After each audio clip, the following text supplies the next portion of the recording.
You won't, because your brain can't hear what you say to me. Get lost, don't scratch my back. Hi, I'm Alec from EQP and I'm here with John of Raging Speedhorn.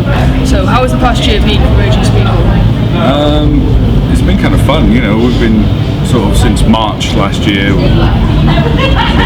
talking to each other, trying to get it all back together. You know, we've been broken up for 6 years, so to come back after that, you know, after being a band for 10 years, breaking up for 6 and then getting back together, it was kind of strange at first. Like, we're all going into it worrying about how it was going to be, but when we got into the first practice, everything just gelled instantly like it used to. So we decided to get straight back to it and play some shows.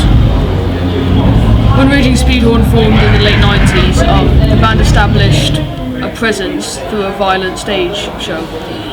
Were there any worries about having to recreate that over 15 years later? I mean, when we wrote the songs, it was the aggression we were feeling. We were getting it out, you know, we were pushing everything we could out. That was our, you know, way of releasing.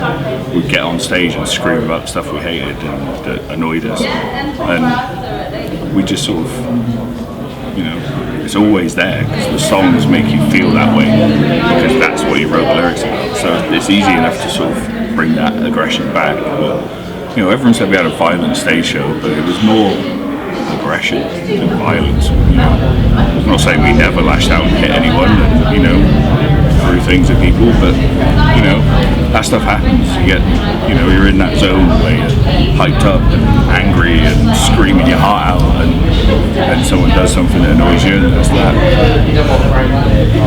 When you were playing some of the biggest venues in the UK at Wembley Arena with Slayer and Download and Reading Festival, did you ever feel out of place because of the style of music that you were performing?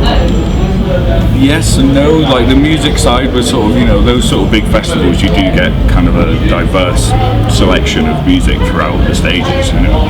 So you expect to see different bands. So the music wasn't ever really a problem. It was more the style of music we played. We shouldn't have been playing shows with that caliber of band. You know, we should have been, you know, playing some dirty little pub for about 20 people, but instead we were up there playing with Slayer, you know, all these other huge bands like Slipknot and stuff. You know, we appreciated the fact we were there, but we couldn't see any reason whatsoever why we should be there. You know. On this show, you focused on the first 2 albums in particular. What was it about those albums that you felt made them important to showcase at Damnation?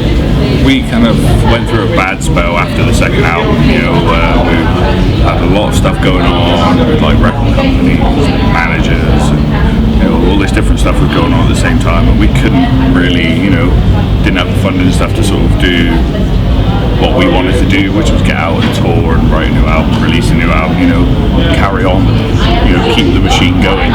Like, but we didn't have a chance to do that because of all the things holding us back, and we were struggling as a band to stay together and be positive about where we were going to go with it.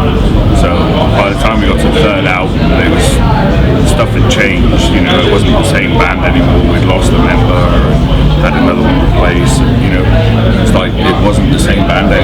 By the time we got to tour in the third album, it was even worse. We'd lost 2 members, you know, we lost a singer and a guitarist by then, and it was a lot harder for us to sort of go out and tour as much as we did, knowing that it was completely different. The fourth album, you know, it was, to me, it was Raging Speedhorn because that's what we were progressing towards at the time with the members of the band that we had, but it wasn't old school Speedhorn that people love, and that's, you know, today people have come out and people have gone crazy. You know, within 10 minutes of us being here, we sold like £500 worth of t-shirts. People are loving it, and it's good to be back, but I think we need to, if we are going to do more, we're going to have to carry on with the older stuff rather than the third. You know, some of the songs on the third album we love to play live, but it is kind of a struggle to play them because obviously it's different members, and you remember playing them with that different person and it still feels strange to play it with the original members. My final question is, what's next for Raging Speedhorn? We're busy beavering away, a few little projects we've got going on. We're going to hit big on our merch, do a lot of new t-shirts, get busy on that. And we've got the tour coming up in December, but we're busy beavering away on another nice little project.